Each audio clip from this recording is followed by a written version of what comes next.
Okay, well, welcome everyone who can join us in person in Korea in the World Forestry Congress here. My name is Ron. I'll be moderating and facilitating the discussion of the site event on the forest for securing livelihood. Thanks for those who join online. We hope to create the interaction with all of you in this 90 minutes discussion. In order to kick off the session open, I would like to invite Johnny Sapata Indi, our program officer from the FAO. Please, Johnny.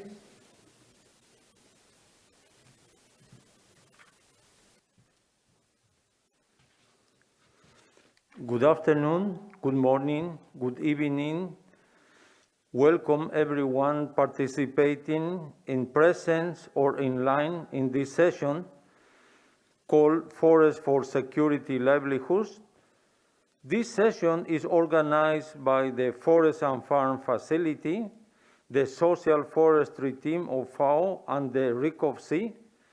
I have the pleasure to introduce you to our moderator, Mr. Ronakon Triraganon. Ron is a senior strategic advisor of RICOFC. He has been working in the community-based natural resource management sector since the 1980s. Before to becoming an advisor, Ron was RICOFC unit head for capacity development and technical services, where he has managed over 40 research and capacity development programs at the regional and national level in Asia and the Pacific and also Africa. He has an extensive experience in promoting local people knowledge and customary rights. His work has greatly supported sustainable natural resource management for fair distribution of benefits through the participatory approaches. So Ron is one of the most experienced facilitators in the field. It's a pleasure to have you, Ron, as our moderator today. So over to you. Thanks a lot, Johnny, and thank you for FAO and thank you for FAO, Forest and Farm Facility and Social Forestry Team to welcome RICOFC to work together with you in terms of promoting the roles of forests in the securing the livelihood of the local people. Well, I think we're all aware that forests can contribute a lot for local livelihood. But within this session, we'd like to learn more from the practical experience from our speaker around the world, I will say, under different contexts, to see how to understand more the landscape level linkage between forest and livelihood, to explore different tools, instruments, mechanisms, or any approaches that we can allow local people and indigenous people to work together hand in hand with other sectors supporting the sustainable forest management, and see what are the opportunities out there that we can maximize use, what are the challenges that we like to mitigate to many of us. Well, within this session, we're going to have keynote talk. And also we'll follow with practical experience exchange from practitioners, from civil societies, representatives from civil societies, development agencies, private sector, and probably I would expect to get some more contribution, comment, question from the audience who join in person and also join online. So without further ado, I'd like to introduce our keynote speaker, Elizabeth Madala. Well, we're going to hear from her because she has a lot of experience working in Africa. I just want to introduce her in quick. She is a Ugandan young agripreneur and smallholder farmer. She is the president of the Eastern Africa Farmers Federation, currently the director in charge of Women Affairs and immediate past president at the Pan-Africa Farmers Organization or PAFO. I'm sure she has a lot of experience because she also a member of the United Nations Advisory Committee for the Secretariat General Food System Summit 2021. Yeah, without further ado, I'd like to invite Elizabeth to share with us and enjoy the keynote speech from Elizabeth. Please welcome Elizabeth.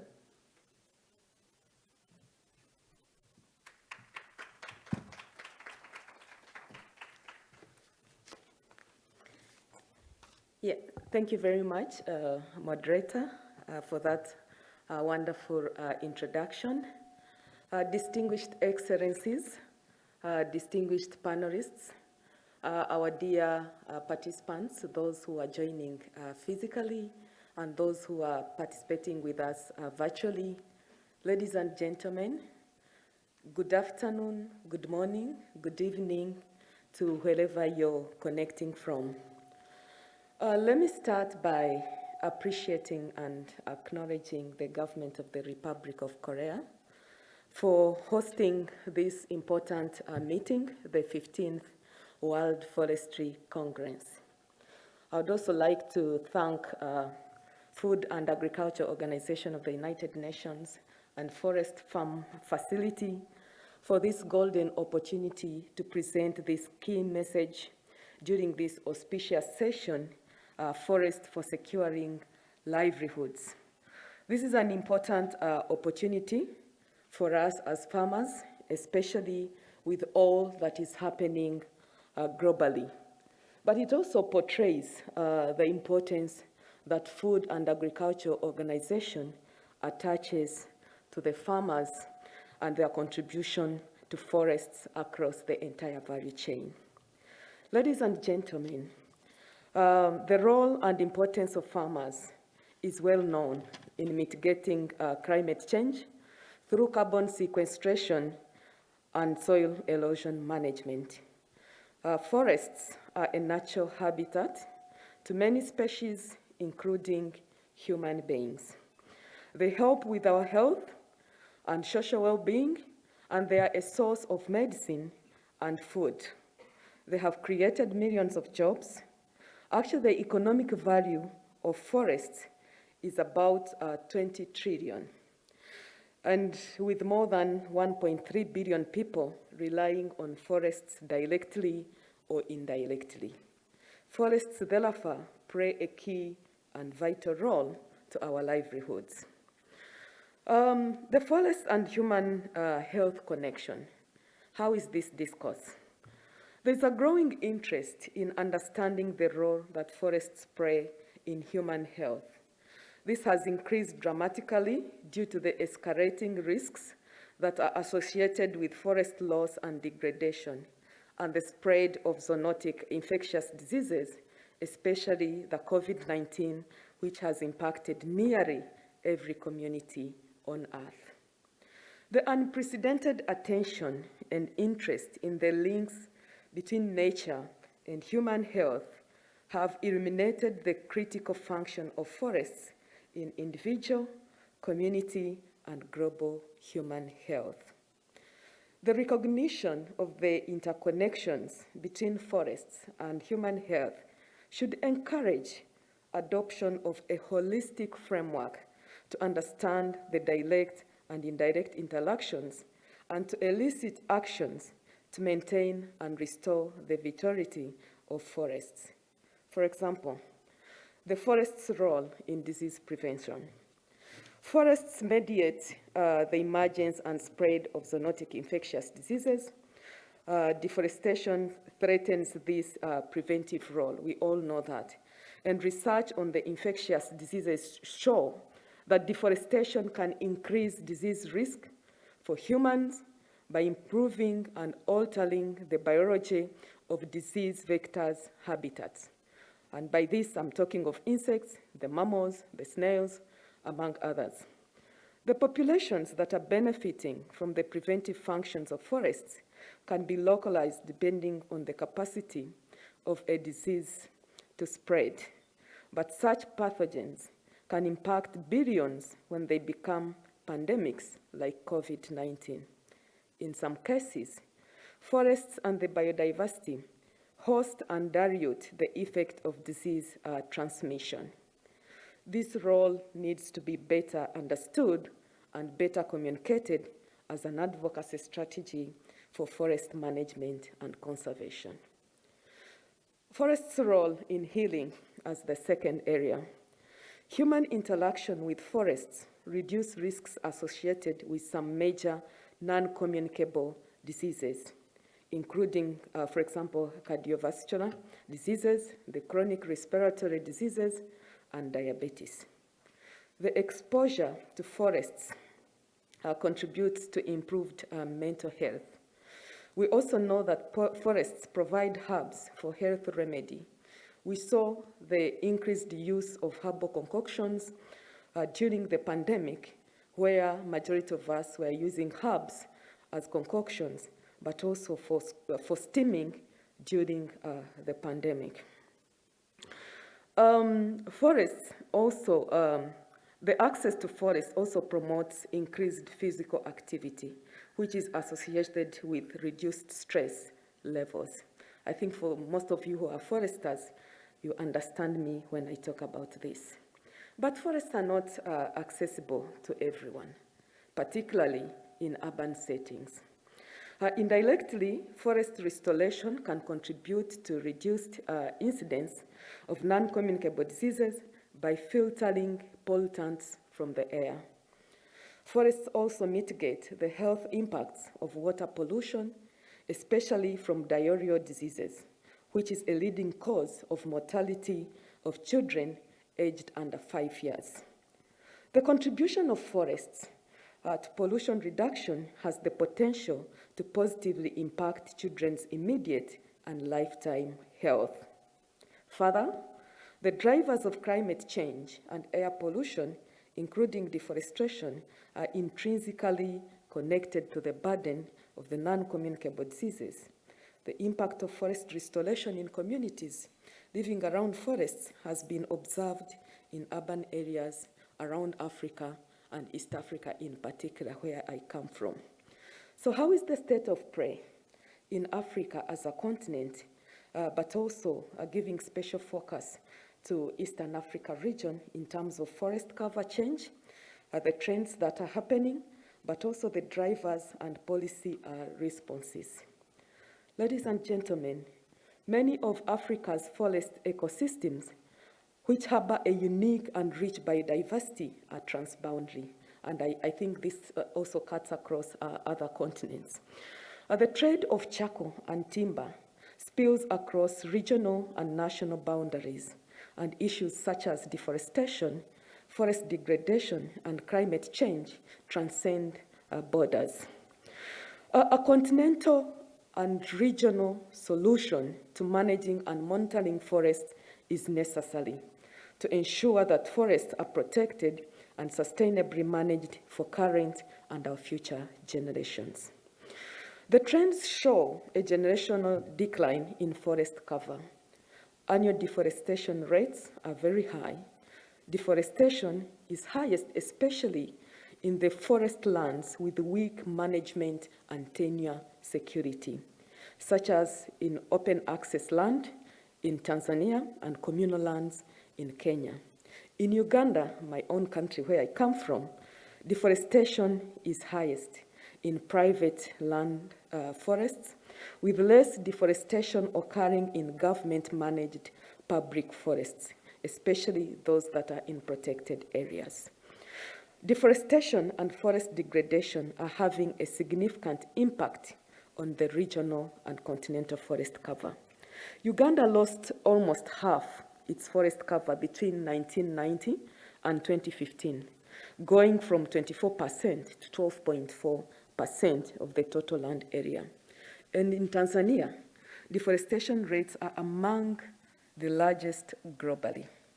And actually, if they continue or increase, all forests will be lost within 50 to 80 years. 50 to 80 years. This regional deforestation and degradation are driven directly and indirectly by agricultural expansion for subsistence and commercial farming, and sustainable harvesting of timber, firewood, charcoal, and pole production, infrastructure development, and wildfires. This is why we see a key role by the farmers, and we thank you for inviting us to be part of this discussion. In the area of policy, forest laws and institutions across the region are governed by policies, laws, and regulations, which are derived from the environmental, agriculture, and energy sectors. Legislation has similar objectives, integrating conservation development approaches that aim for sustainable forest management and conservation for public well-being. Forest legislation includes provision for decentralization of forest management to ensure local community and authorities are involved in public forest, community, and private forests. Communities can manage public forests, and this is done through participatory initiatives as seen in Kenya and Tanzania. Uganda has two types of community-based forestry initiatives in public forests: the collaborative forest management, mainly in central forest reserves, and collaborative resource management in wildlife conservation areas. Other forms of central forest reserves in Uganda are private and community forests.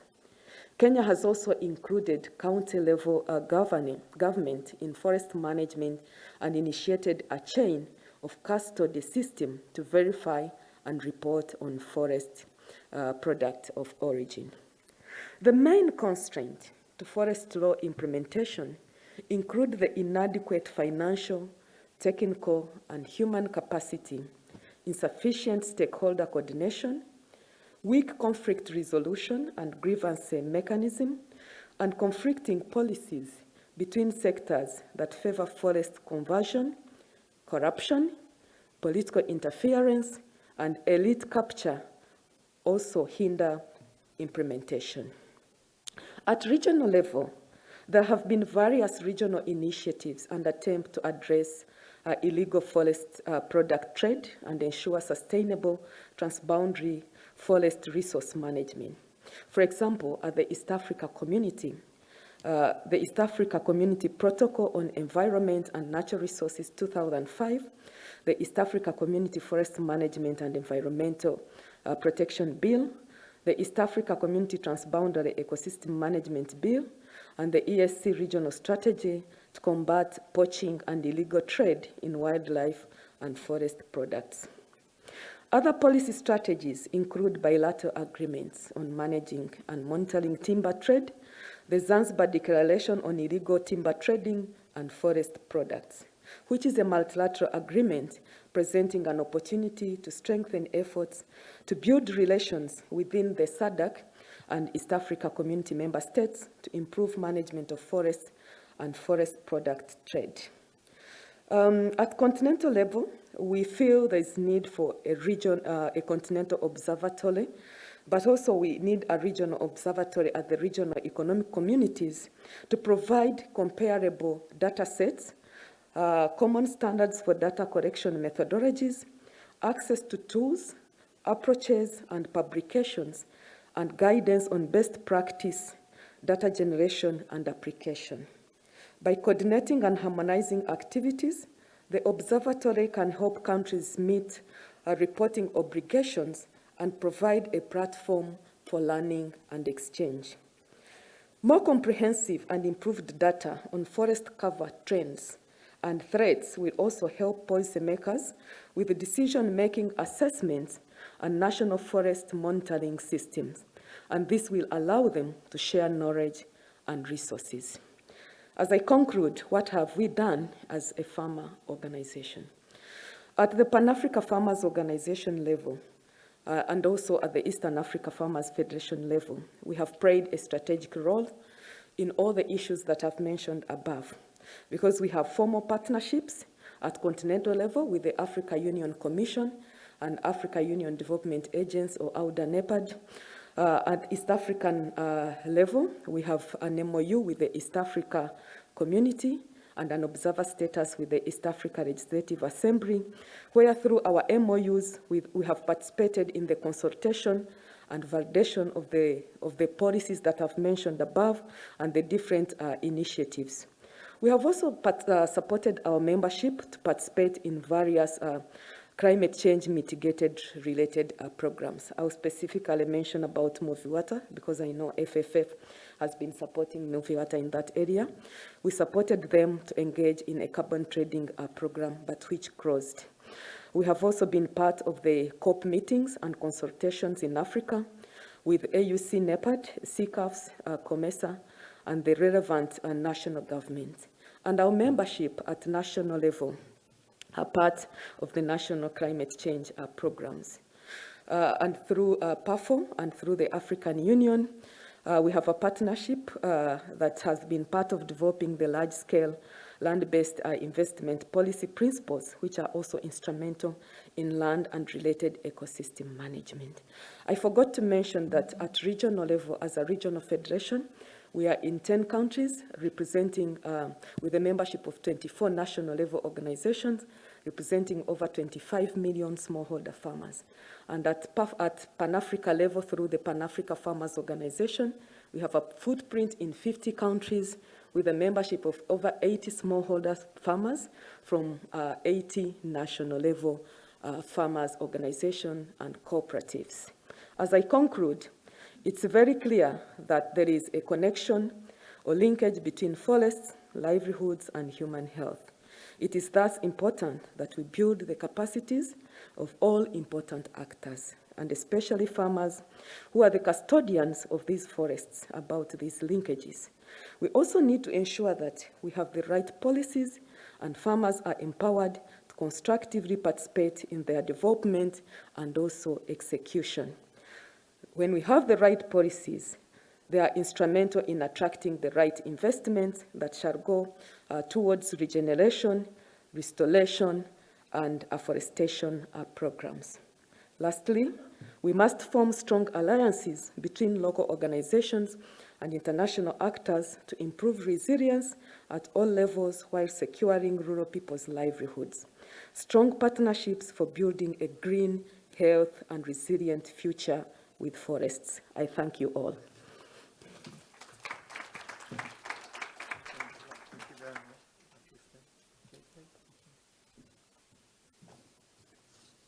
Thank you very much, Elizabeth. It's a very nice, lovely, comprehensive keynote that I have heard so far.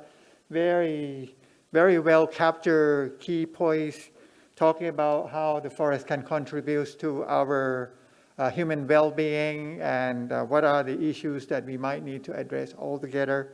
It's very wonderful keynote. I would like to say congratulations for this.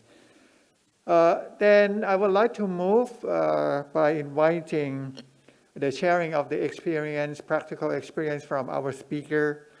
We're going to have speakers, 6 speakers altogether, coming from different roles, different background, different contexts, but mainly covering the ideas about how to engage local people and bring the optimized benefit of forests to human well-being.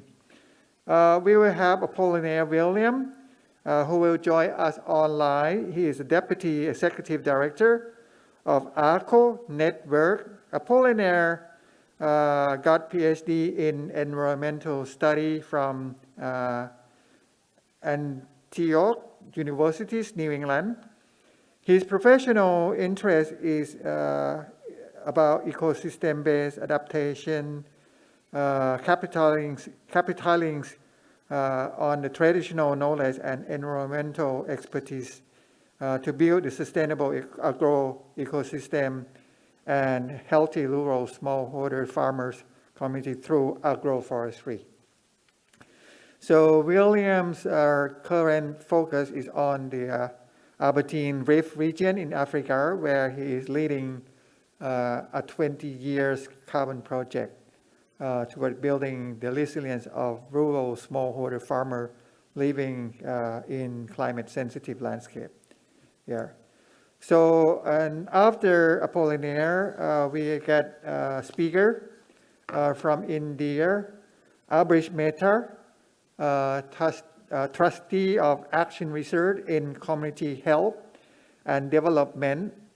And he is a trustee of the Action Research in Community Health and Development, and is kind of a local NGOs in Gujarat, in India. He has been working on the issue of tribal forest development for past 4 decades. Yeah, so he'll bring a lot of expertise and experience in terms of highlighting the forest right, local communities under the Forest Right Act 2006, and he will share with us all.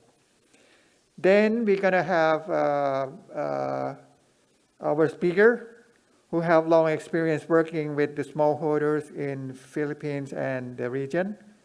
Esther Pinunier, Secretariat General of the ASEAN Farmer Association for Sustainable Rural Development, or AFA.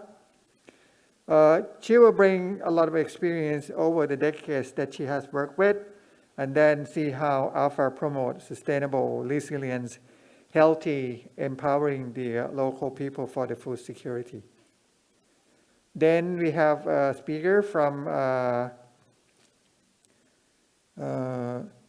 we have next speaker, Daniel Desiree, Head of Program Design and Advocacy, 3-8. So he is working on the rural development. He is a rural development engineering, work with 3-8 as the head of the program Design and Advocacy. He's from Burkina Faso. I'm sure he will bring a lot of experience to share with us how local people use the forest to fight and recover from COVID-19. And then next one, we're going to have a speaker from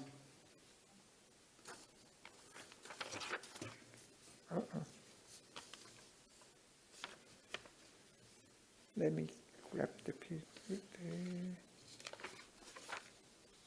We have one more speaker who will join us online.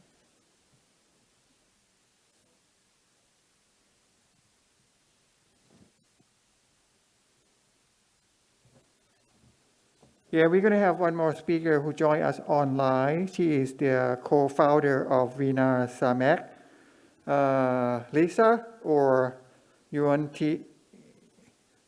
Thi Yun. Sorry to pronounce your name not correct. So even though I worked in Vietnam many years, but I still have struggling in terms of pronouncing the name.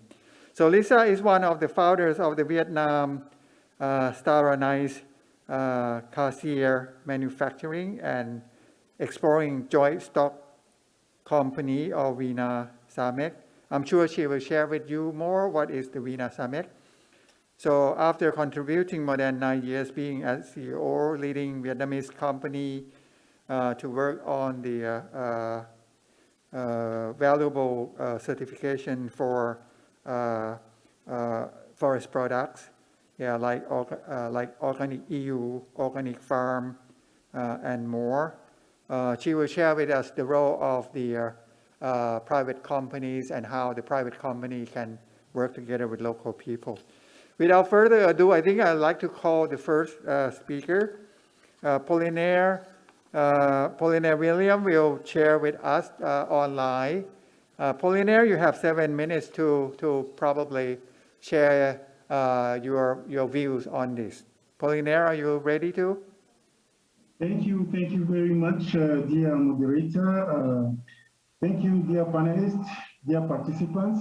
Thank you very much for welcoming me to this interesting session whereby I'm going to talk about the forest as pillars for food security, poverty alleviation, and sustainable rural development. So as Simadala mentioned, so we are facing climate change issues, particularly in Africa, where smallholder farmers are facing the negative impact of climate change. And the project I'm working on is entitled Agroforestry for Livelihoods. It's geared towards building resilience of agrosystems and local communities through the impact of climate change.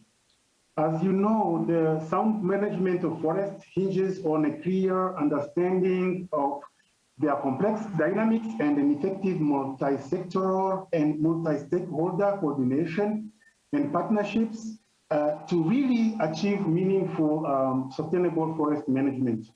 Such partnerships should focus on the grassroots level with local communities who are the stewards and the managers of forests. Here in Rwanda, my country, the average land holding for a family is about 0.5 hectares. It's obvious that land available for forest and woodlots is increasingly becoming a nightmare. It's however promising that the new paradigm shift to the new concept of forestry within agroforestry systems offers potential to achieving our goals. And as you know, since most of agricultural lands in Sub-Saharan Africa are privately owned, it is critical to involve farmers at all steps from the planning, implementing, and monitoring and evaluation of all sustainable management efforts by harnessing the potential of farmers' traditional knowledge on how combining crops, trees, livestock, and how this can sustainably and substantially contribute to the livelihoods of local communities.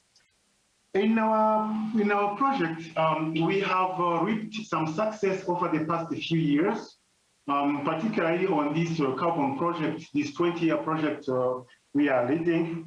And our success hinges on some approach. We have a special approach we are using here. We base our efforts on the BEST approach, B-E-S-T approach, composed of 4 integrated pillars of sustainability. B stands for building leadership, building leadership and sustainable community institutions by supporting good governance, sound planning, and decision making. E stands for enhancing environmental resilience through learning and practicing environmentally sustainable land productive systems. S stands for sustainable business solutions through enhanced financial literacy, access to markets, and providing seed funds to promote nature-based solutions. T stands for building transformation through inspirational exchanges among local communities and scaling up best practices for sustainability. So this has, the success of this project has come with some cost. It takes time to mobilize the farmers. Now we are targeting to reach 30,000 farmers by end of the 5th year, by 2025. And we organized the communities into small groups. And we are trying to build agroforestry sustainability ownership through those small groups. And every group is made of 30 farmers. And we are targeting to have about 900 small groups within the 2 of the climate sensitive areas in the country. There is the north part of the country where we are facing the problems of erosions and floods. And then we have another issue in the east where we are facing the droughts, where the evapotranspiration is increasingly exceeding the soil capacity to retain the moisture. So besides, we build the capacity of those small groups by, first of all, enhancing the leadership of the small groups, the governance, also by building their capacity in terms of financial literacy. It's not just, we also infuse capacity on environmental management, and also we empower them with some tools that will help them to implement sustainable agricultural management practices. And also we have another component, which is the livelihood component, where we provide some seed money.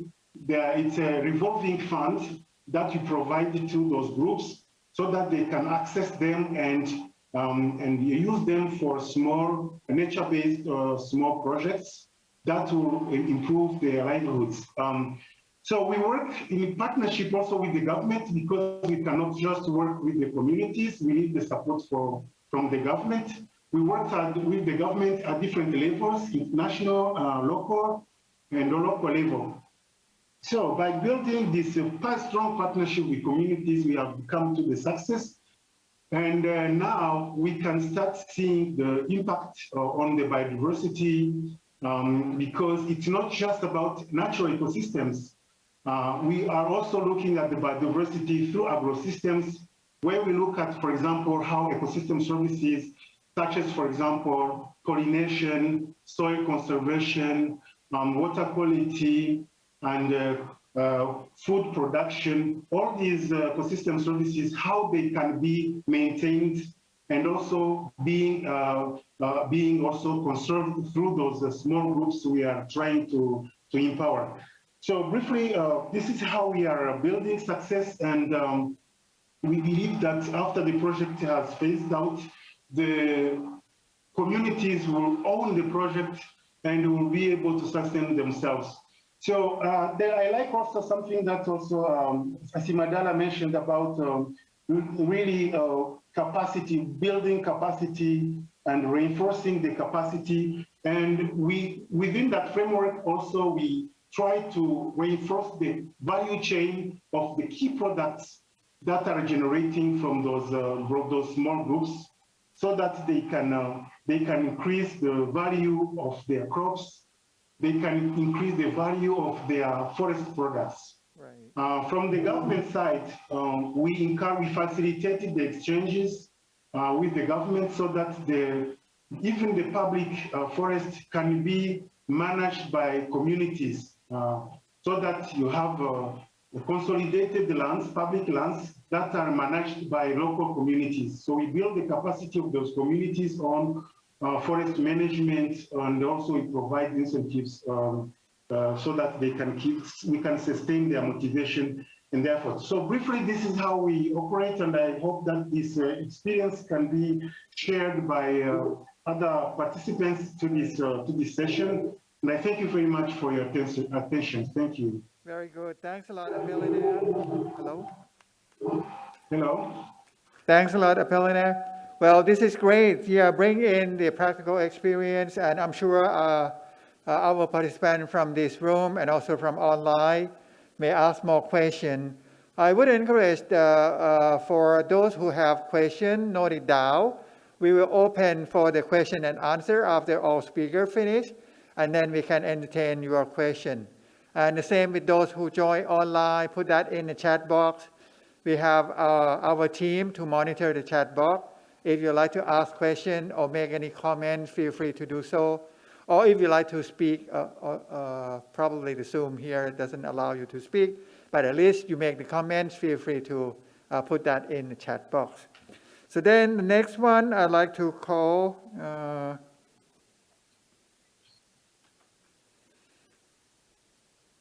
Brish Mehta, the trustee member of the Action Research in Community Health and Development.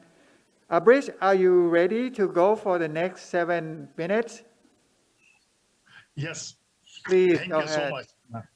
I'm here. Thank you, Dr. Ron, and thank you, organizers and fellow panelists, for giving this wonderful opportunity. I'm from India, Gujarat. I'm working in a an NGO, basically trying to help the local communities living in forests to get their forest rights recognized under the newly introduced act called Forest Rights Act. The theme of this session is forest for livelihoods, securing livelihoods. And my main basic point is that for this to happen, especially for those poor and vulnerable communities living within and surrounding the forests, it is absolutely vital that they have secured tenurial rights over the lands they are cultivating and over the forest resources surrounding which they live. If this happens, they can live themselves out of poverty with their own efforts. And also, if this happens, it would motivate them to protect forests. So it is win-win situation both for the communities as well as forests. And this is something which we were thinking in theory, that if the rights are recognized, if the members living in forest, they have rights over the forest resources, they have rights over the lands, then they would not only live themselves out of poverty, they would also take care of the forest, and it would be a good city. This is something which we were believing that this would happen. Fortunately, we have been able to see this actually in practice during this last 6 to 7 years. Indian government of India and Parliament of India passed a act called Forest Rights Act. It's a long act, but in short, it is known as Forest Rights Act. It recognizes two types of rights of the local communities living within and surrounding the forest. First right is that individual forest rights.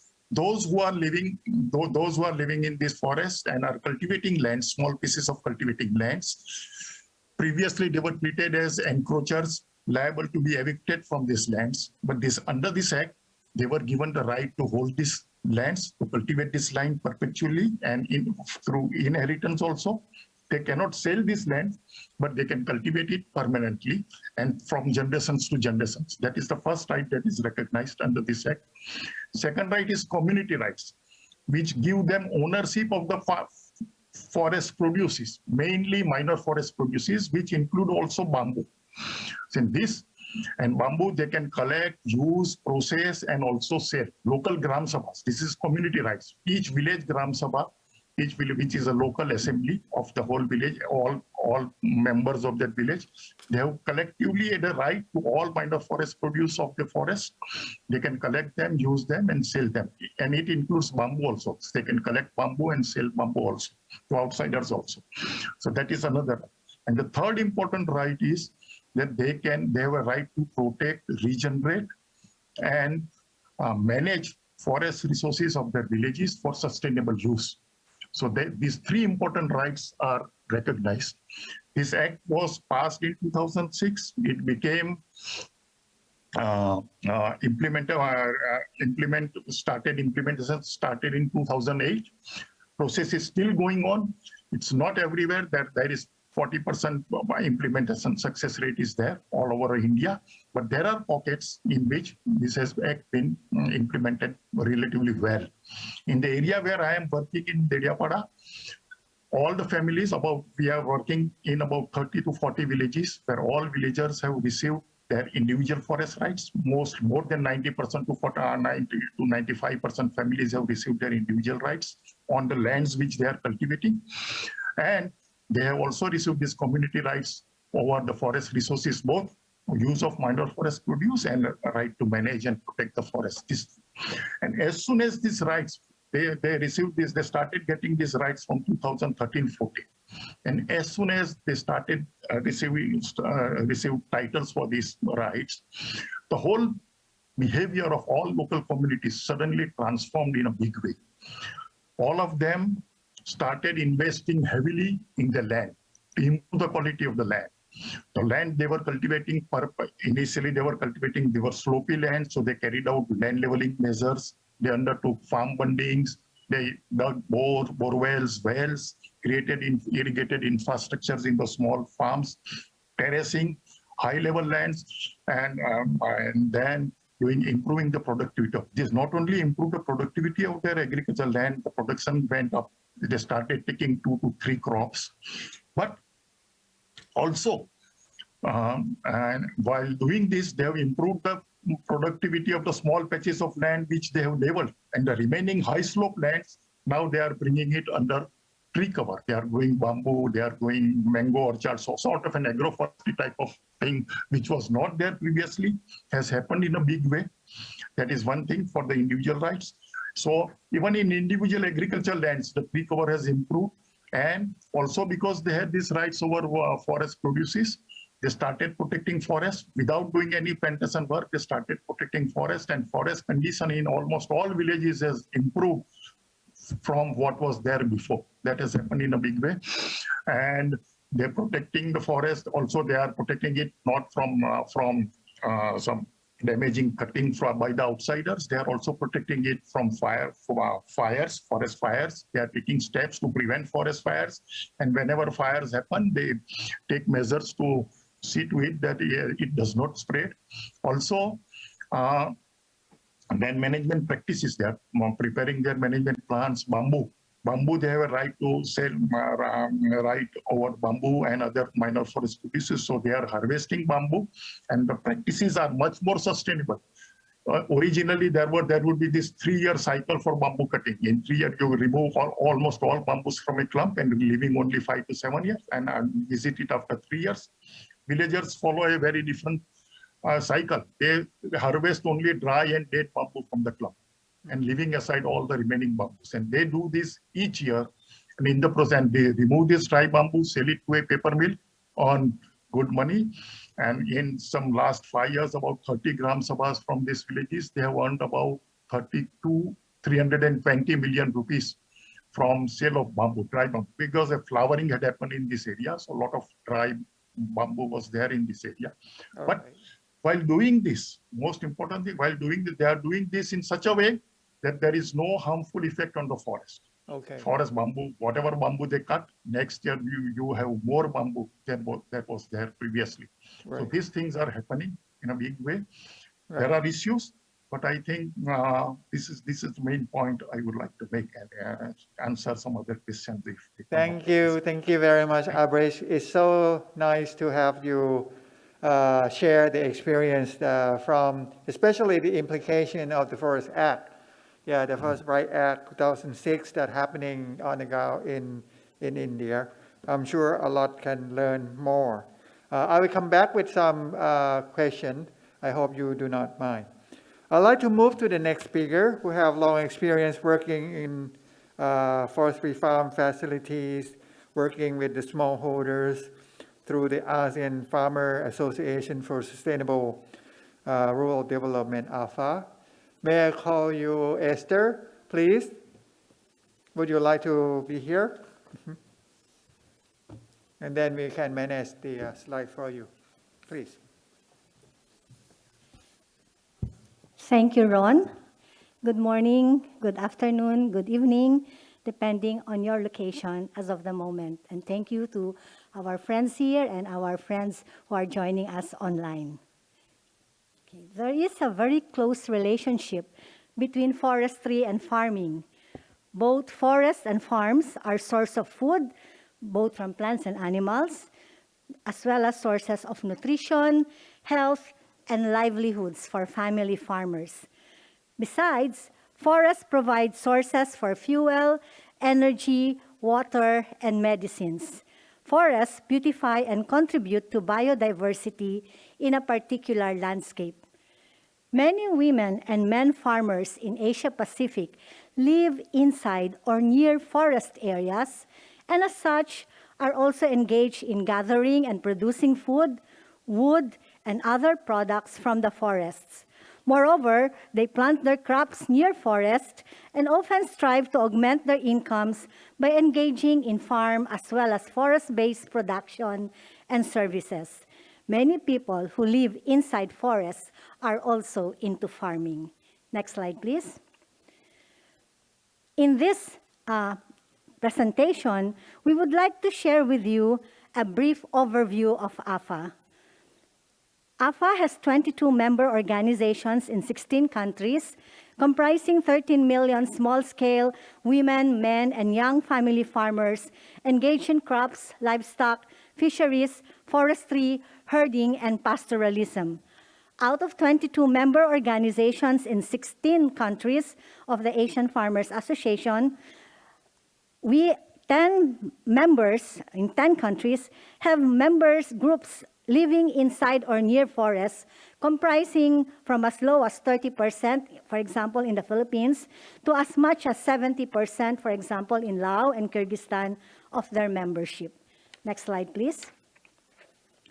AFA members are united in promoting a 6-point agenda, which includes rights to natural resources, including lands, waters, forests, and seeds, sustainable and climate-resilient agriculture, strengthening their cooperatives and their enterprises, empowering the women members in their organizations, attracting the youth in agriculture, as well as building their capacities to manage and govern their own organizations through an interrelated, integrated set of programs which include organizing, federating, and movement building, advocacy, capacity building, business development servicing, so they will have viable enterprises, internal governance, as well as monitoring, evaluation, and communications.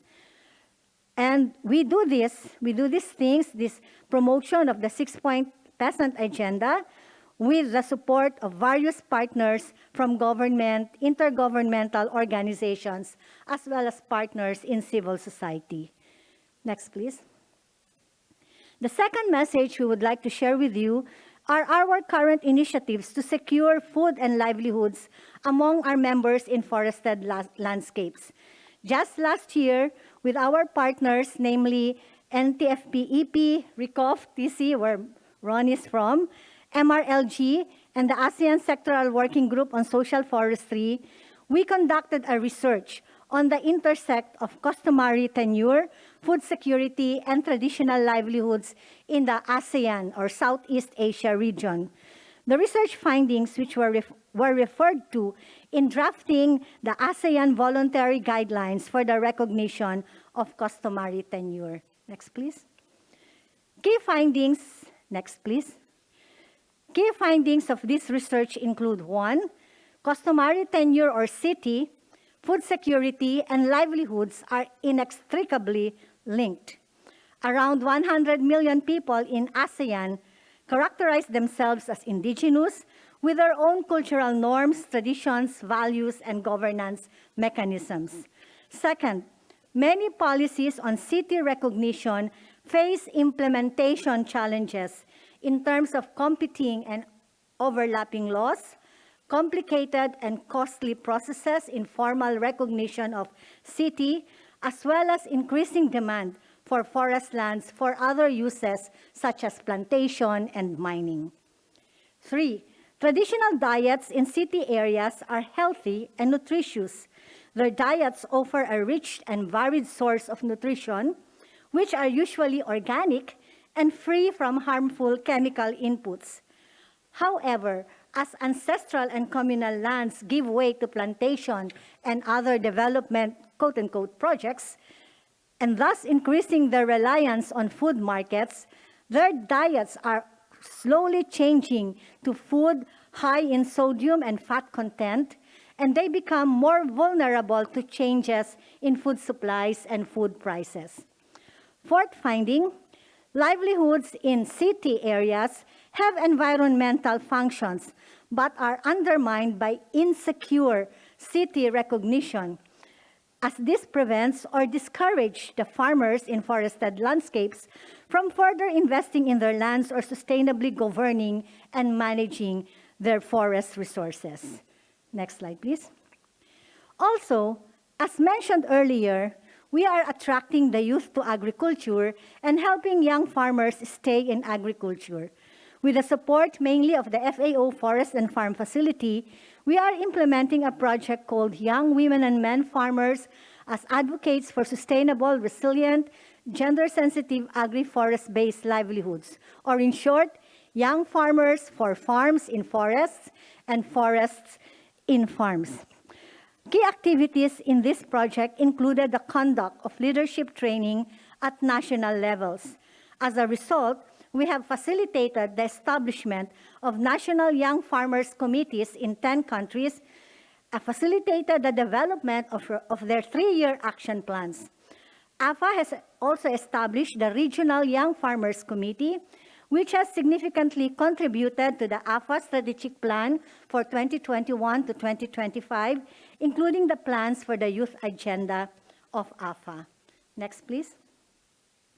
With small funds, $1,000 given to each of the 10 National Young Farmers Committees, the participating youth groups were able to still start income-generating and livelihood activities. Let us share how these small funds were used by 10 young farmers groups in the Philippines. Here, 3 groups used it for organic vegetable production. Surplus was sold in local market, partnering with local government agencies distributing free seedlings. Next slide. Rearing of hogs and free-range native chickens done by 3 groups. Next slide. Integrated, diversified organic farming systems using integration of trees, crops, livestock, and fish by 2 youth groups. Next slide, please. Seedling propagation of vegetables and fruit trees by 2 groups. Next, please. Processing of root crops into chips. Next, please. Aside from these entrepreneurship activities, the national committees of young farmers also participated in national and regional level consultation processes organized by their governments and partner civil society organizations. This has increased the visibility of young farmers, allowing their voices to be heard and increasing their confidence to lead. Okay, next slide, please. Okay. The third and the last message we would like to share with you is this. With these experiences and research results, we would like to put forward these recommendations as a way of capturing our learnings on forests for sustainable livelihoods. First, this is an affirmation of what the previous speaker said in Gujarat said about rights to land.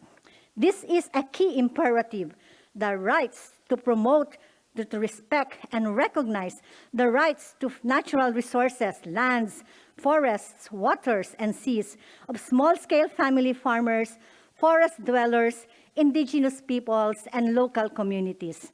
Second, promote, invest, support sustainable management of forests and forested landscapes through agroecological sustainable approaches such as agroforestry, integrated diversified organic farming by family farmers, indigenous peoples, and local communities. Having intergenerational approaches like involving the youth, as well as promoting gender equity involving the women farmers. And third, meaningful participation in governance processes, including direct financing to organizations of indigenous peoples and local communities, as well as family farmers in forested landscapes at all levels, from local to national to regional and global. Direct financing will allow us, small-scale family farmers, indigenous peoples, and local communities to mainstream our work on sustainable forest management and strengthen our agency and be able to influence the decisions affecting us, especially in forestry and agriculture. Thank you very much for your attention.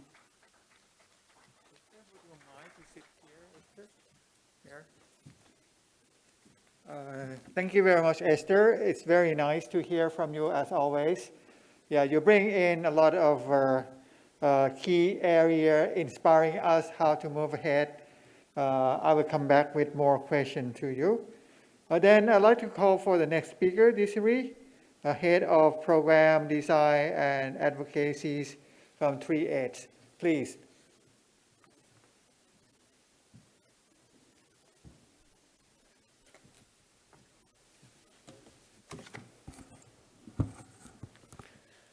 Merci, Monsieur le modérateur. Yes, thank you, moderator. Before I begin my presentation, I would like to take this opportunity to thank the organizers and also congratulate the organizers on hosting the 15th World Forestry Congress.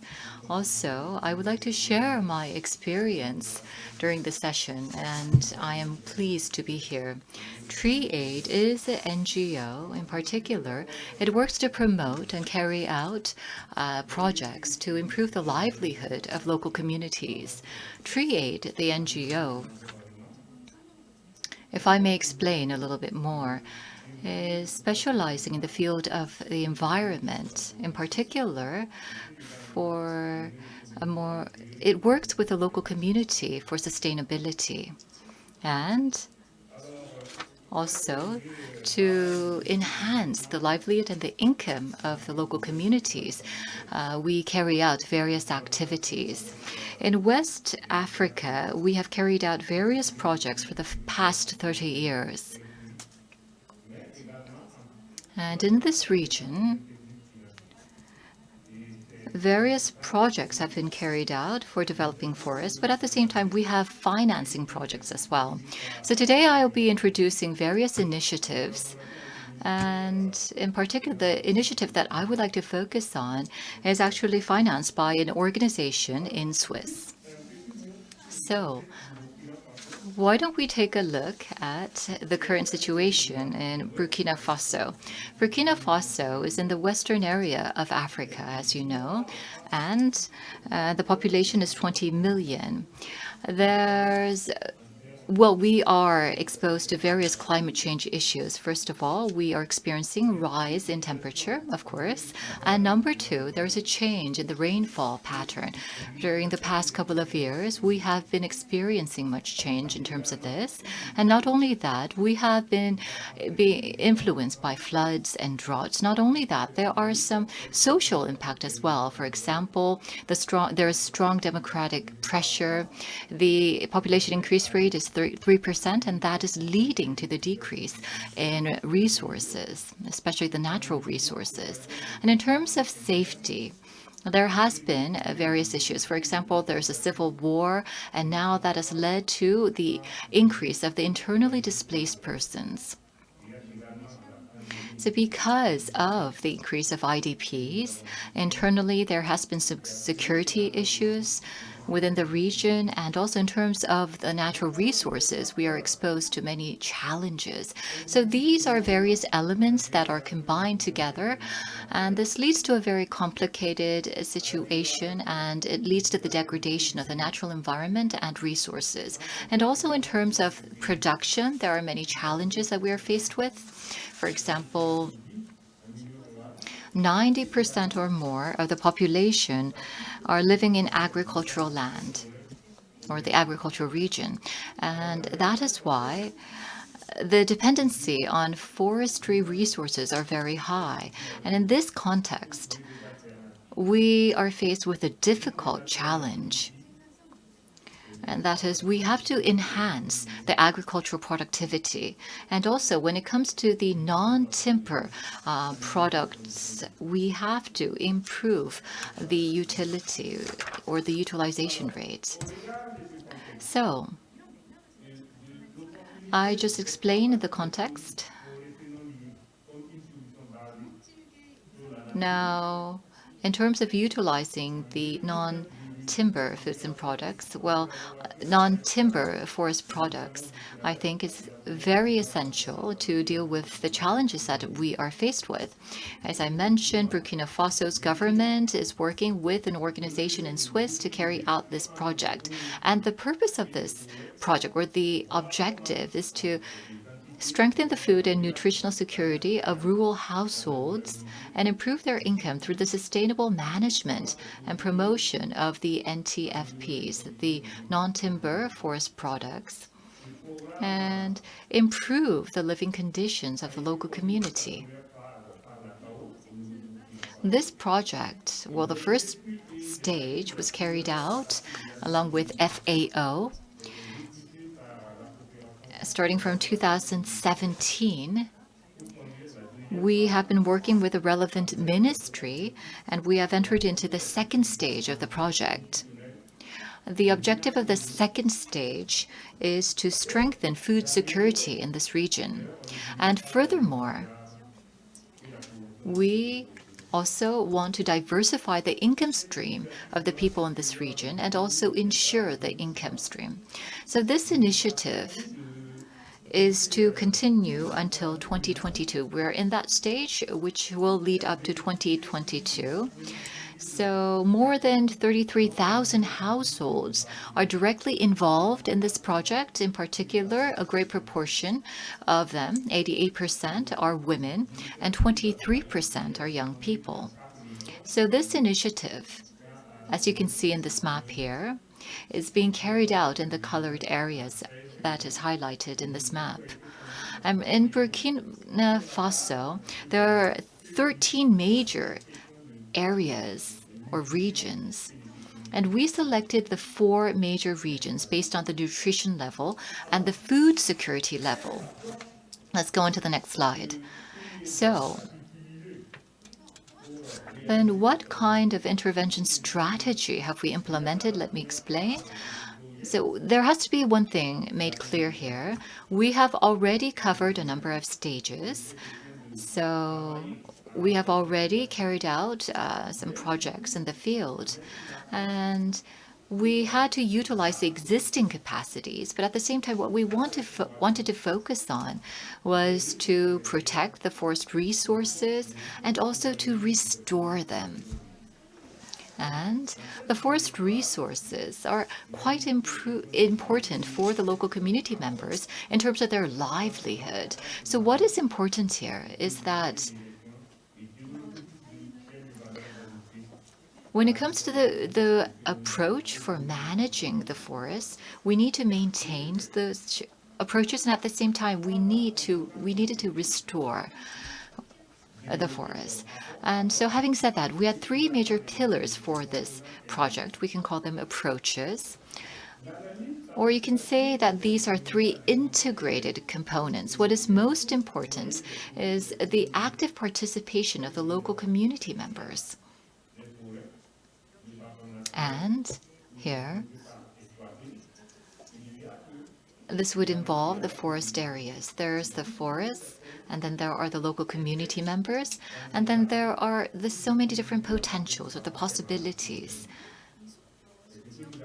And if you look at the forest areas, you can see that there are many different resources that we can utilize. For example, there is a moringa plant, there is a baobab tree. And if you look at the regions where these moringa and baobab grow, these are regions that have the abundant resources that the people can utilize. And so the local community members are taking the initiative in protecting these areas and also restore these areas. Number 2, the second integrated component would be that knowledge is accumulated to find the way to further promote and also protect these areas, the forest areas.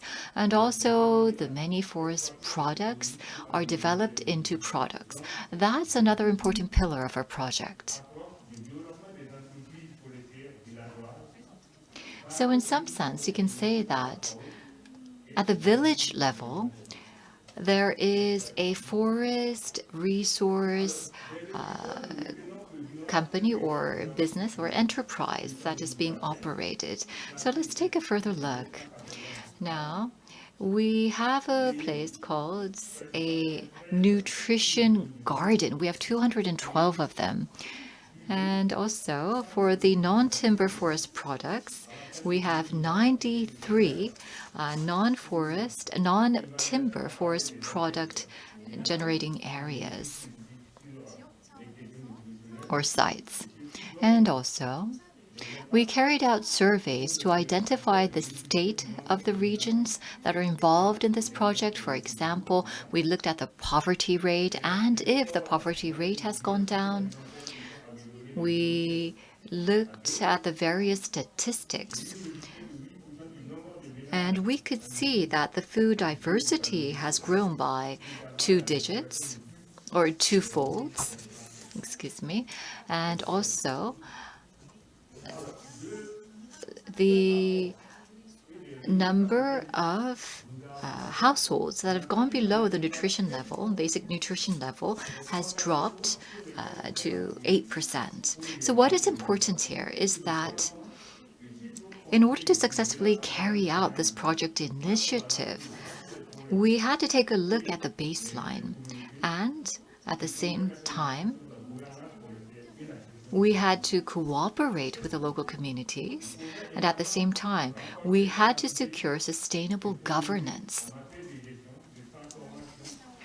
So the protection of the forest resources, developing such forest resources and making them into products require the participation of the local communities. And at the same time, we needed the policy support, we needed the institutional foundations, we needed the legislative foundations at the same time, because we had to utilize the forest resources to ensure that benefits are provided to the local communities. So what you see here are the photos that I've prepared, and these are the photos of how the project initiatives are being carried out in the field.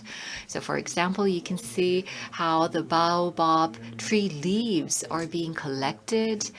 And on the right, you can see a photo of the forest products being processed into products. The baobab tree, if they're overgrown, then this can have a rather negative effect, and you have to actually replant them. So what you do is you have to take the seedlings and you have to replant them in a different region so that they're not too crowded. And also the process of picking the leaves, there has been a lot of engagement of the women. If the trees are too tall, it's difficult for the women to collect the leaves. So we make sure that the trees are not grown too high so that we can ensure women's participation. In Burkina Faso, we say that tree is life, and we have to protect forests in order to ensure the sustainability of the local communities. It's very nice to hear how you make things moving on the ground, and I would fully agree with you that, well, we have to get the policy and legal support in place, and how can we expand the successes of what you have done so far. Well, last, not the least, I'd like to call the last speaker, Lisa Nguyen. She is the co-founder of Vinar Samek, and she can tell more from the business perspective, private sector perspectives, how can we build the success of the forest for livelihood of the local people. Lisa, are you ready? Keep the time as possible, then we will reserve some time for the overall discussion. Lisa, please. Yes, ladies and gentlemen, good morning, good afternoon, and good evening. First of all, I would like to send my warm thanks to organizer, speaker of this event, and I also would like to send my thanks to all participants today. I'm Lisa, director of Vinar Samek from Vietnam, and today I'm so happy to have an opportunity to be here to share with you about Vinar Samek and our value chain with a farmer from Vietnam. Next slide, please. So the first point I would like to mention with you about some introduction of Vinar Samek.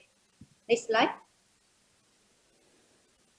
Yes, Vinar Samek was established in 2012 based on 10 years of experience in the field of cinnamon and star anise production. And at the moment, we have 3 factories in material area of cinnamon and star anise from Vietnam, such as Yên Bái, Lào Cai, and Lạng Sơn province. Next slide.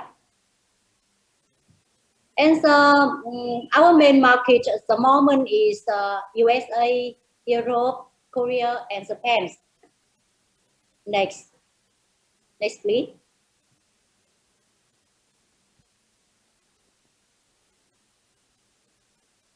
And to meet with all the owns the requirement strictly from our main market. Of course, we need to build value chain with the farmer.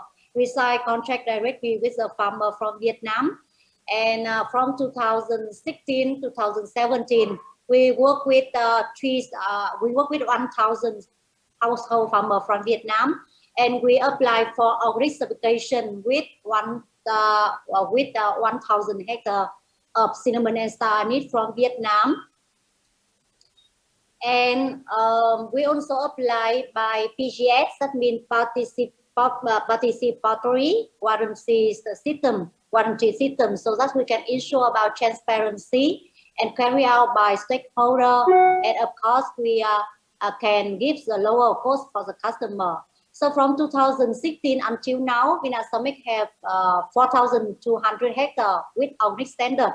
And we are working directly with 3,000 household farmers from Vietnam. Besides that, we also have so many international certifications like Fair for Life, or For Life, BRC, and IFS for factory also. And especially in 2021, we have a Rainforest Alliance for our cultivating and collecting from the forest. Next slide. And the next one, I would like to mention with you about farming situation and opportunity for organic agriculture in Vietnam. You can see the chance of converting of organic farming and grow rate of organic land in the world. So from 2010 to 2018, the demand for organic farming land in the world continue increasing.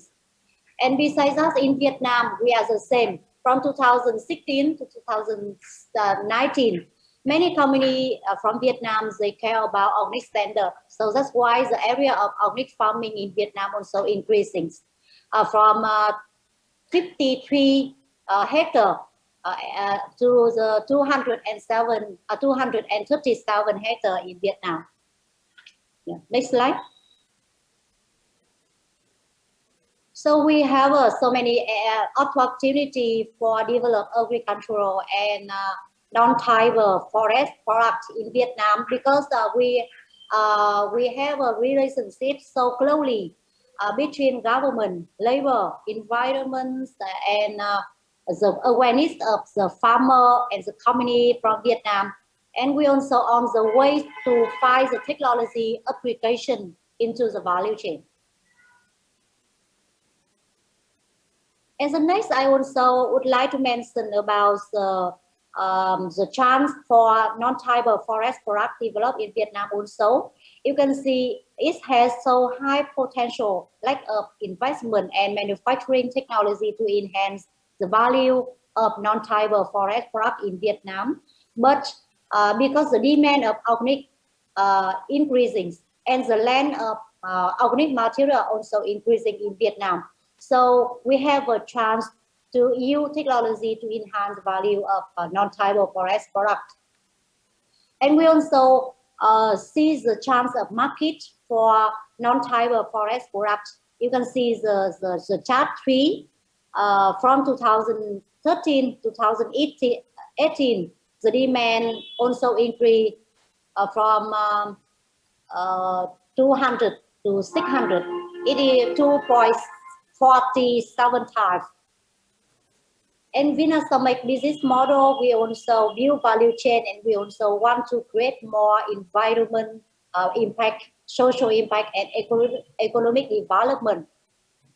Next slide. So what is the social impact we create? At the moment in Vietnam, we sign contract with 3,000 farmers in material area. 90% of them are ethnic minority, and 95% are women. So we have so many projects, and we can make gender equality for 1,225 local women in the material area. We also intensive vocational training for 200 ethnic women. Besides that, each factory, we created 3 100 no-go job for the local people in the material area. Because we want to set values. Recording in progress. Next slide, please. And we use organic ingredient and natural fuel in our factory for a long time already. We also care about waste and treated waste. Besides that, we also train for our 3,000 our farmer and every year, at least from 3 to 4 times, so that they can raising awareness of international organic and other standards. And we also train for them do not use any pesticide or chemical fertilizer and to ensure about sustainable harvesting in the forest. Next slide, please.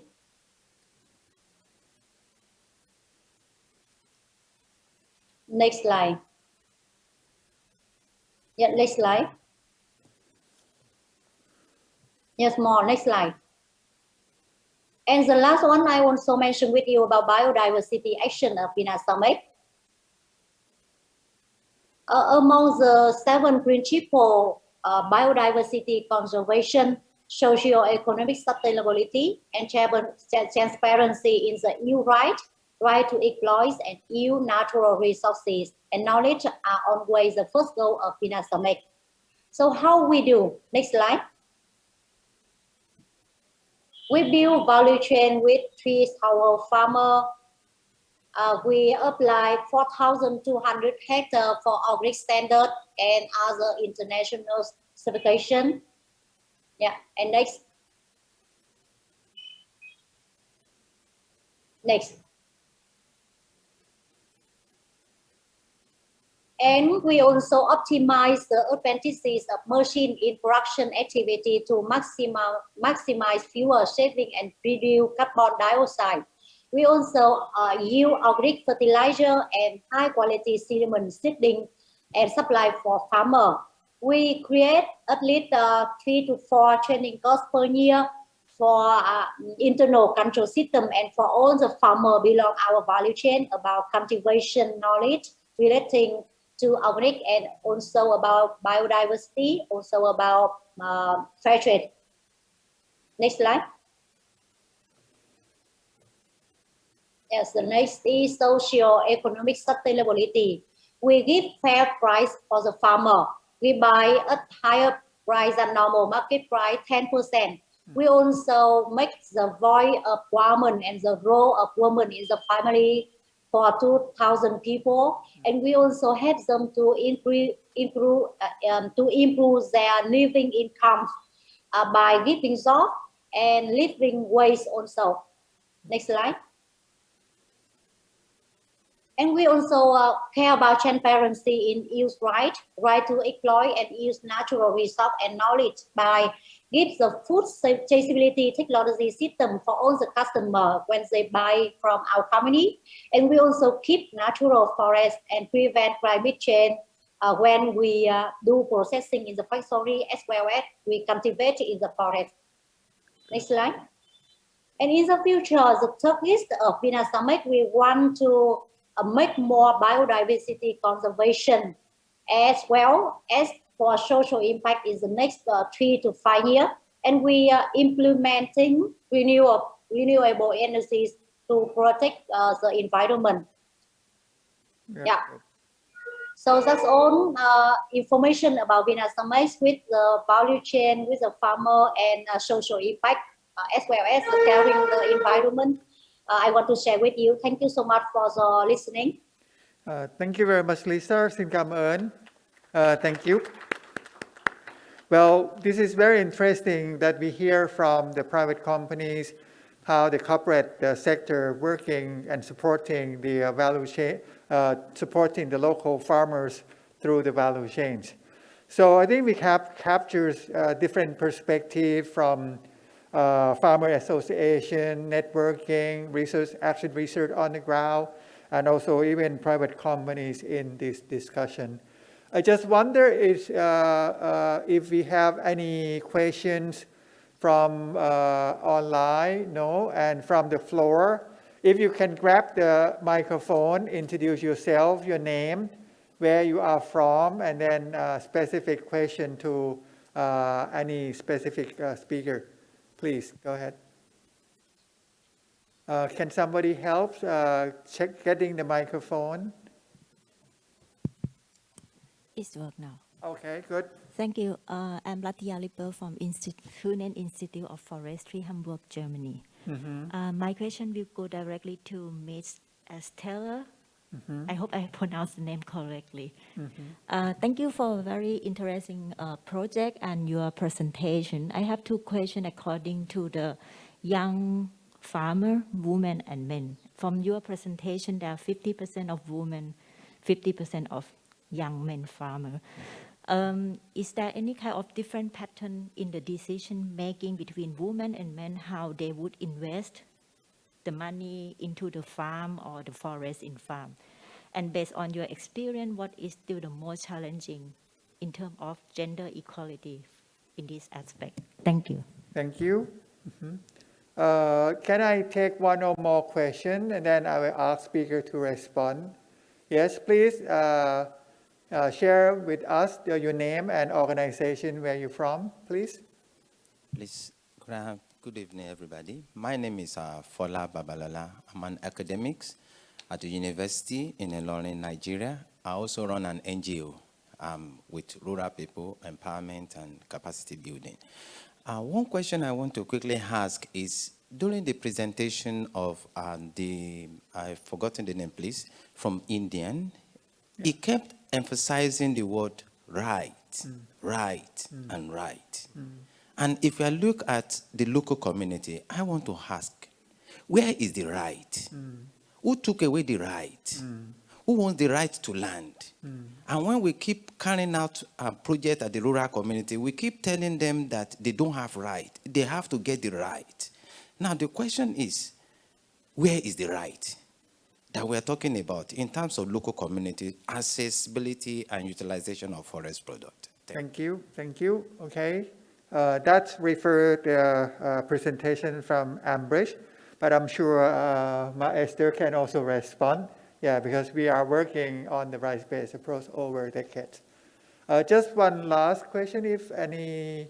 Yes, please, if you go to the microphone, because we have to get the participant online to hear you. Please identify yourself and also where you are, where you're from. Hi, my name is Cami and I'm from Sri Lanka, which is not a part of your network, unfortunately. I don't know why. I'm sure you have this problem, Esther, or your farmers have these problems. In Sri Lanka, forests are in a mosaic with forest fragments, and farmers' land holdings are in the same mosaic. Right now, much of the forest fragments are being destroyed with new government policies to take out the forests, remnants, because they're not under protection.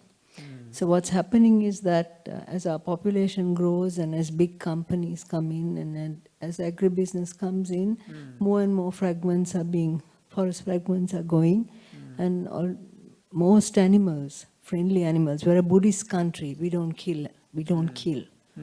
We'd rather have monkeys eat our coconuts and the giant squirrels eat our fruit, but we don't kill. So farmers are losing up to 40 to 50% of their crops. And this is the focus of my PhD.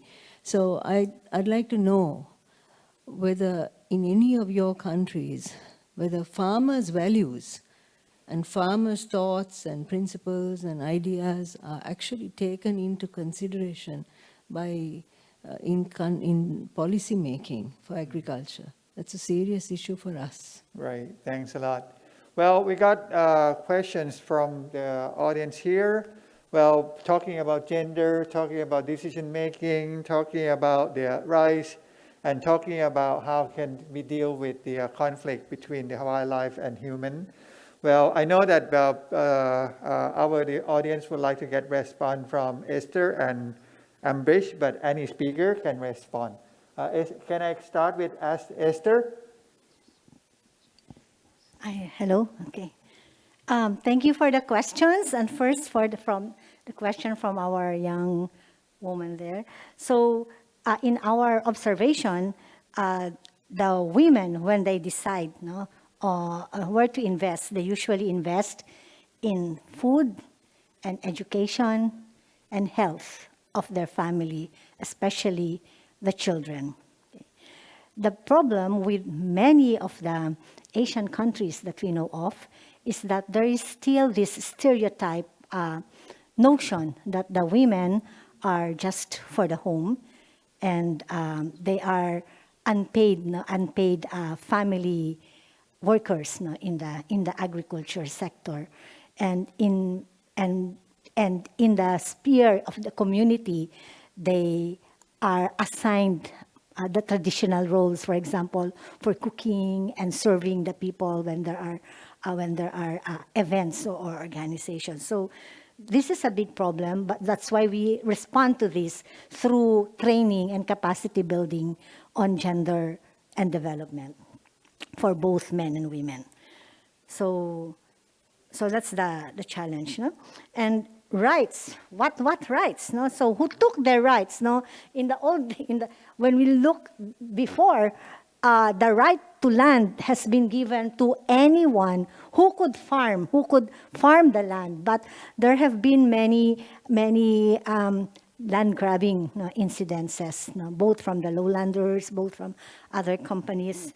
So this right has to be protected by law, by policies. And in our experience in many countries, some have rights, but the implementation of these policies are so much lacking or inadequate. That's why we will need strong farmers organizations, strong indigenous peoples communities to fight for their rights, so that their rights to lands will be recognized, promoted, and protected. Thank you. Okay. I think I would like to call Ambrish. Ambrish, did you listen to the question clearly? Talking about Yes, what rights we are talking about and why we have to talk about rights again. And I also, I like to call Apollinaire, because you mentioned about when local people get rights, then they can start thinking about investment for medium and long term. Start with Ambrish, please. Okay, thank you for the question. And the gentleman who raised this question, he is right. That rights flow from the fact that they are there and cultivating land, they are using forest resources. So traditionally from times immemorial. So that right is there and nobody has to recognize it. But what happened, historically what happened, that during this settlement process of forest ownership went to forest department and local people lost their rights and they became encroachers. So what the Forest Rights Act talks about is that it is not that the government or the forest department would grant rights to the people. It is the terminology of the act is that we are recognizing the rights which are already there. People already have the rights, but it is necessary that these rights are recognized in law so that they get the security of the tenure over these rights and they can make long-term investments, long-term planning for all the use of these resources and for the use of land. That is the main issue. Right, thanks a lot. Apollinaire, you'd like to comment on this, and then we come back Yes, on the issues lack of about the rights- wildlife conflict. Thank you very much. I think lack of rights can be defined from two perspectives. Either the communities or a group of people don't have rights, or they have rights but they are not aware that they have those rights. So for me, I think in the context of Rwanda, it's much more about aligning the forestry policies and strategies with the policies related to the livelihoods of communities. And that's where you have to bring together different partners, different people from different sectors, the stakeholders, different stakeholders, to really get the same understanding on how they can capitalize on the nexus between forest conservation and the livelihood of communities. If we do so, then we don't have people, for example, don't have the government setting up infrastructures that are going to compromise the livelihoods of communities. So I think that's where I mentioned that the communities need to be involved, and their rights reside in their involvement in the whole process of policy formulation to the action on the ground, even to the evaluation to see how the communities are building their resilience to the effect of climate change. So I think there is a need, as our colleagues mentioned earlier, there is a need to build the capacity for not only for the communities, Right. but also to the policymakers to understand how the interplay between the forestry management from the political perspective is the interplay between that management with the community involvement in terms of securing their livelihoods, food security. So Right. I think it goes both ways. So we need to balance that kind of interplay between Right. the government and the communities. Right. Thank you. Thanks a lot, Apolline. Meaning the right is a fundamental. And after we get right secured, then we can think of how to exercise and implement and how to invest and how to move to the sustainable forest management with the technologies, know-how, capacities, and even access to the market that Lisa mentioned. Well, I think one point talking about the how can we address the issues that, okay, we get a number of farmers, then, well, the wildlife, the animals, yeah, at some time, at some point may, well, cause us some problem. Is there anyone who would like to respond to that question? Yeah, Elizabeth, please. Okay. Yeah, I would like to respond to the question from the lady from Sri Lanka on whether farmers' values are taken into consideration by the policymakers. I think when you look at most of the policies available at national level, regional or continental level, most of these policies are usually not farmer-facing because most times farmers are not involved in the policy-making process. They are only expected to come on board at the end of the chain, which is the implementation level. So I think the advocacy that farmers should do is to make sure that we have farmer-centric policies where farmers are involved at every part and parcel of the policy-making process. But what has been the experience? The experience available is that most times farmers have always worked in isolation. They lack a collective voice, and it's the reason that farmers' organizations are coming up at different levels to give farmers a voice. Again, also, farmers most times lack a strong case. They lack evidence. But we've realized engaging with policies policy making at different levels that once you have evidence, you can build a strong case and you can be recognized. I'll give an example where the Eastern Africa Farmers Federation, an organization where I'm the president, we led a process that was farmer-led. We presented a private members bill to the East Africa Legislative Assembly, the Cooperative Societies Bill. It was, everything was fully funded by the farmers, and this is a bill that was passed by the East African community. Right. And we've also had a number of, ordinances at national level and policies at national level that have been farmer-led and have been, acknowledged and respected by the national governments and passed. Okay, that's very good. Okay, thanks a lot. Well, I'd like to entertain you more questions, but I'm afraid that we are running out of time. And I'm sure you are interested in joining other side event as well. Well, I just want to take the last chance, probably from the speaker, and probably I will go in the reverse order, starting from Lisa. Well, the question that I'm going to throw back to all the speakers. Well, you see a number of interest, increasing demand from the business sector, like the private sector, companies, and so on. Well, on our roles, how would you like to tackle, well, because the business can bring both positive and I don't want to say as negative consequences or negative impact. So on our roles, what should we do? Yeah, in terms of ensuring the fair benefit, like Elizabeth, you mentioned that we have to get them on board at the decision making or even at the early stage. So what we should do, yeah, especially following the COP26 and also CBD, we need to get local people involved and the private sector become more interested. Lisa, you hear my question? Lisa, would you like to comment on this? Yeah, their demand, increasing interest from the private companies. How can you ensure the local people can join in the decision making or being involved in the business design and ensuring the fair benefit will go with the local people or indigenous people? Lisa? Yes, I can hear you. Thank you so much. Frankly, from beginning when Vina Summit were established in 2012, at that time we almost sell to India, Bangladesh, Singapore or Dubai.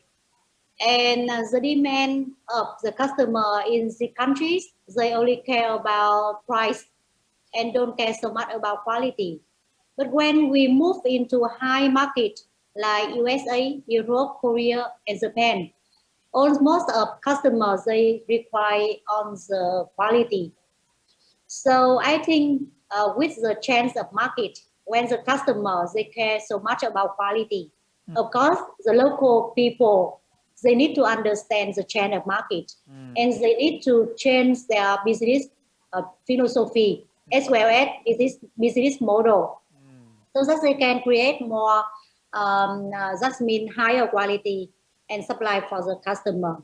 And one of the key for agricultural and non-tribal forest product is working with a farmer. Okay. So if the companies, they want to work and create the high quality, of course, they need to work with the farmer and build value chain with the farmer. Okay, that's very good. Thanks a lot, Lisa. Okay, going back to Desiree. Any comments on this? Oui, je crois que comme elle Yes.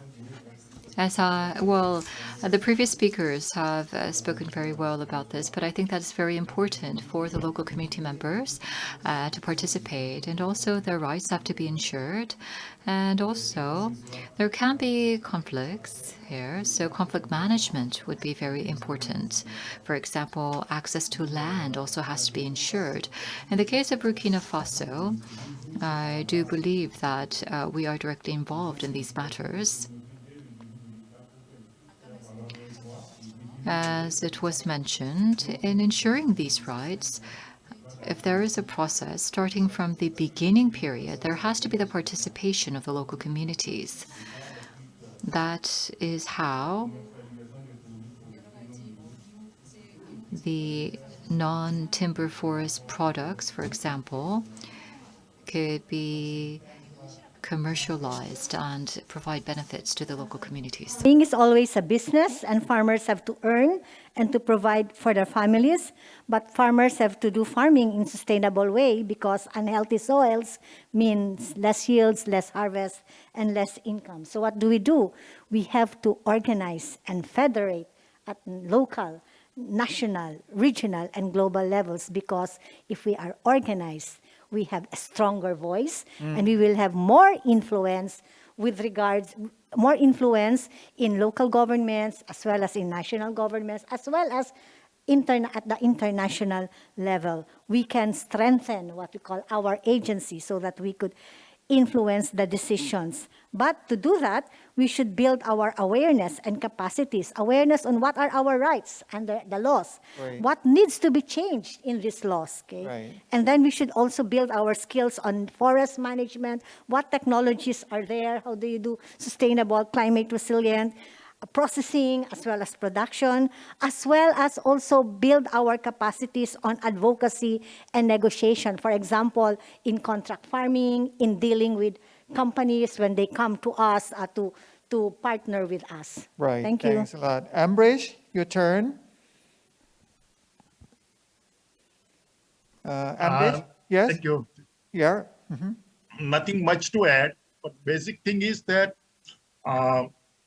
industries should not come. The local level management of the resources should be in the hands of local communities only, and land should not be leased out to companies to grow trees and other things. So it has to be tie-up between the local communities and the companies, but it has to be a strictly voluntary tie-ups. There should be no coercion on the local communities to enter these deals, and they should be totally free to produce whatever they want and how much they want. They can definitely benefit from the processing and business opportunities, and they would, they can also take a long-term view, but Right. it has to be strictly voluntary arrangement. Okay, thanks a lot. That requires the FPIC. Apollinaire? Thank you very much. I want just to emphasize the fact that it's not just whatever the farmer wants, because if you talk about business, of course, the farmers will go for whatever brings more money. And most of the time, what I've been realized from my experience is that farmers go for short-term benefits. And I think Sophie mentioned that about the sustainability of the conservation of the soil. So if you look at the conservation of soil in the long term, you probably not listen only to the farmers, you also look at the environmental implications for being alert by the business. In my country, for example, if you ask farmers what kind of trees they would like to plant in agroforestry, they will mention grevillea. Probably less will mention indigenous species. And yet we know how indigenous species will help not only for producing medicinal benefits, but also by helping the conservation of the soil by providing nutrients, also by controlling the pests in agriculture and by supporting pollination, for example. So it's more about mobilizing farmers Right. on the importance of other products, other trees, for example, that are not necessarily business oriented. Right. It's also about talking to the business people how we can make benefits of other species that don't present any opportunity now, but that might present opportunities in the future. Right. And also finally, it's about mobilizing the policymakers through, for example, policy briefs. Right. Recently, I organized a national discussion on a technical discussion on indigenous species, Right. showing how they are very important, how they can contribute to the income of the farmers Okay. by reducing the cost of going to the hospitals to treat them, using the modern medicine. Right. By using the indigenous species, we can reduce that cost. So Right. I think it's a global, it's integrated. It has to bring together everyone so that we have this common understanding from the business, perspective, from the environmental perspective, but also from the social cultural perspective. Right. Thank I you. like that last statement. Yeah, to bring in the mutual understanding from the private sector and also the state, the government to facilitate the process and also the local people. Last but not least, I will leave it to Elizabeth just to give a final word on this. Yes, I want to stress just 3 keywords that must be respected. That is equity, fairness, and rebalancing of power. This should be done by all the value chain actors, Okay. so great. as to have fairness in terms of return on investment by every actor. Right. I'm sure we will join hands to make these things happen. Yeah, I'd like to say thank you to all the speaker, our keynote speaker, Elizabeth, yeah, and also Apollinaire, join in from Apollinaire from Arcos Network, Bridge. Yes. Yeah, well, joining from India. It's nice to have you here. Esther, yeah, our own friend and colleagues, yeah, always appreciate the presentation from you. And Desiree, talking about the case of Burkina Faso. Lisa, yeah, and also finally from all of the contribution in terms of the question within this session. I'd like to say thank you very much. And For those who would like to learn more about the specific case study from our speaker, feel free to approach speaker directly. Thank you very much. I'd like to end of this session and hope to see you next time. Thank you. And thank you too. Thank you. Thank you. Thank you. Thank you.